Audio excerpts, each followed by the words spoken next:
No dia 28 de abril de 2021, iniciou-se na Colômbia uma greve nacional pela revogação da reforma tributária, que, em meio à pandemia, quer precarizar ainda mais a vida de milhares de colombianos. Como em outros países latino-americanos, a luta nas ruas vem expressando muito mais o desejo por um basta ao sistema capitalista colonial do que pedidos por reformas pontuais. A estátua do colonizador genocida Sebastián Belalcázar foi destruída pelo povo Mixteco na cidade de Cali. Bloqueios foram levantados nas principais rodovias que comunicam regiões de forte economia agrária. E caravanas indígenas foram organizadas dirigindo-se às cidades para somar a luta nas ruas. A resposta do Estado frente à mobilização do povo colombiano é a política de extermínio, a mesma que vimos no Chile durante a revolta de 2019. Em menos de uma semana, mais de 30 pessoas foram assassinadas pelas balas da polícia.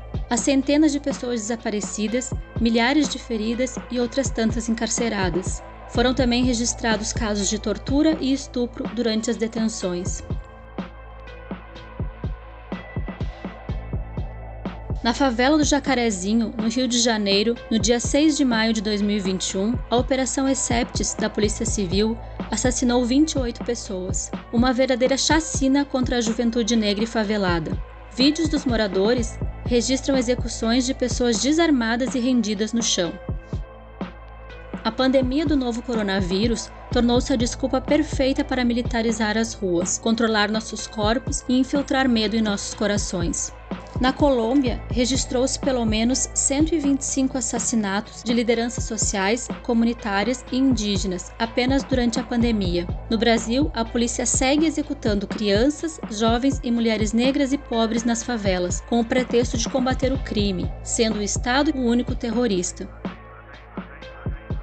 Os estados, articulados com o capital, sistematicamente realizaram massacres para assentar seu domínio.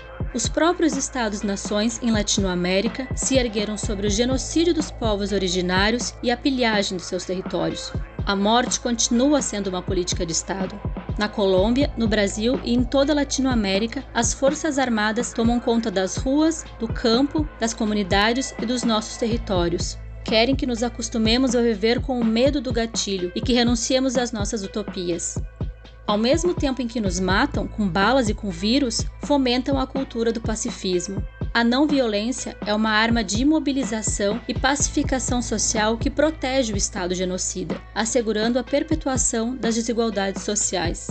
Como seguir pacíficas diante dos assassinatos dos nossos irmãos, diante do esbulho de nossa terra? Como seguir pacíficas sabendo que torturadores de farda estupram nossas irmãs? A autodefesa e a solidariedade entre povos que lutam é o caminho para vidas autônomas. O pior vírus é a resignação. O pior vírus é o Estado genocida. O pior vírus é o capitalismo. Com sangue na memória e fogo no coração, precisamos derrotá-los.